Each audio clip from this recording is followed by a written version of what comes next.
Oh, pero ang iyong lupain, hasyenda. Ako'y mamamasyal muna at ako'y tapos na din sa iyong bahay magtakad ng elektrikal. Oh, ko. Sabi ni Kuya Dilpen ay talagang katatapos lang daw niya din yung magtabas. Din naman siya sa padulo. Ay ba ito'y pagbalik niya malago na uli ang damo din sa kabila. Tinabasan niya. Oh, ere oh. Kaganda. Maganda sana nga kung may alaga din yung baka. Oh, ang lulusog ng damo.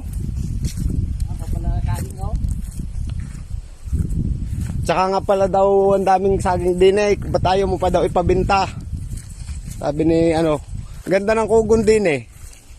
Tuwan-tuwa din yung baka kambing. Ay kasi ang kambing ay mahirap at nangangain ng baka. Sana kalabaw. Ayan Yung kasarapan lang naman ang taas. Pero tinatabas-tabasan na rin ni Kuya Dilpen. Para yung gang kasama pala din ni dalawang bata. Oh. Yan. Ganda. Pwede pa pala magdagdag din ng pananim. Na yung mga prutas-prutas. Pero sumibol din pala yung wag makawanan ng puno. Bakit? Namatay eh. Sobrang Hawan? hawa. Ay kung lagyan ng abono. Oh. Parang Parang parang wala sa bukid eh. Parang nasa hulo lang. May mga tinanim ng lilinyahan na yung ering bungi-bungi mong parsila eh. Tinaniman na daw ng niyog. Ayan. Ganda nga naman. Ayun. Mga bungi-bungi parsila mo din eh. May saging din. Maganda din eh, hindi nakakatakot, hindi talaga yun lang sa may harap eh. Siyempre yun yung una mong alin. Oo. Ay dati yung dating nakatira dito yon. Yung bahay na yan. Pero yung yung sa may harap na yun yung inanuhan namin ng kamalig dati.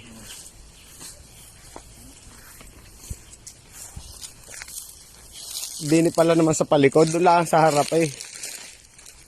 Kaya medyo yun ang una palang tinabasan ang linyado ng iyong saging. Mga bagong tanim.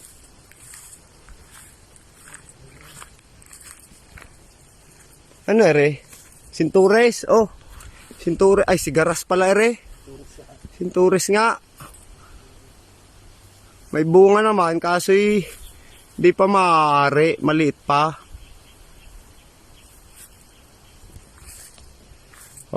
Ayun, din na pala. Din pala si Kuya nagtabas. Ay din semi-kalbo. Din semi-kalbo. Ay, yung sinisilab na rin Kuya. Ba't gaya mga tuyo? Ay, yung pinagtabasan laang. Din pala naman ang kanyang pistuhan. Malayo pala sa bahay.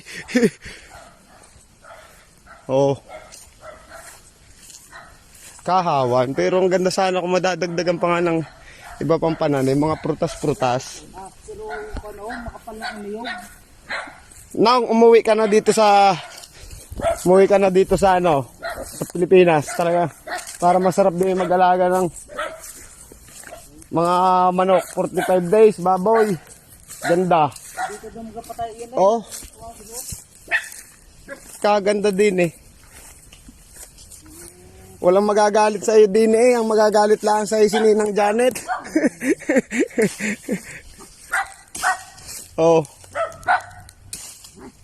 Kawan. Ayun nga lang, hanggang din ang inabot ng iyong gasolina. Tumirik na yung iyong grass cutter. Hindi na mamaharing itulak ni Kuya Dilpen. Ere, dene, malago na. Malago na, ere.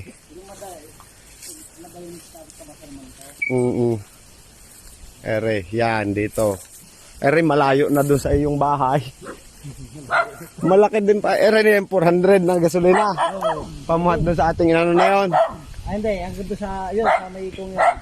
Kaya nga ay maluwang na rin. Yung tourist na yan. Maluwang na rin. Yun, oo. Hindi kahit tabasan ng dalawang tao ito. Ay oo. Ay ilang araw mo naman aring Tao? green scatter. Yung araw. 2 araw. Ay Ere. ayos na. Hindi ko iba ito yung mga 3 araw yung ito na rin. Oh, ay ere na lang masukal lang kaunti eh. Pero hindi naman gayong kasukal. Hindi naman ano. Oh. Yan. Yun ang buli. O dyan mo, ere bondere. Ere yung boundary mo, buli. Buli. Yan naga nga boundary. Akala ko banda rin pa. Bondere na hindi pa natatabasan. Ah, boundary na. Oo.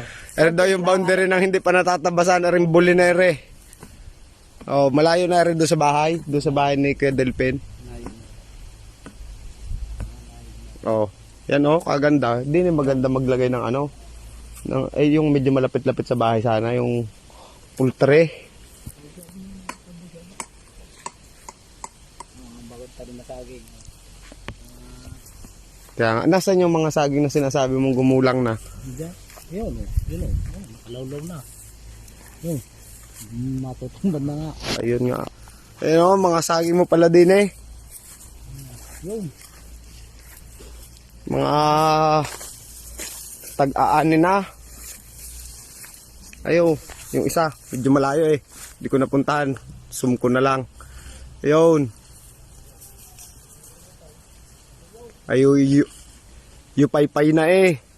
Hindi naman pakialman ni Kuya Delpin at baka ikaw daw ay magalit. Eh, iniintay ang iyong abiso.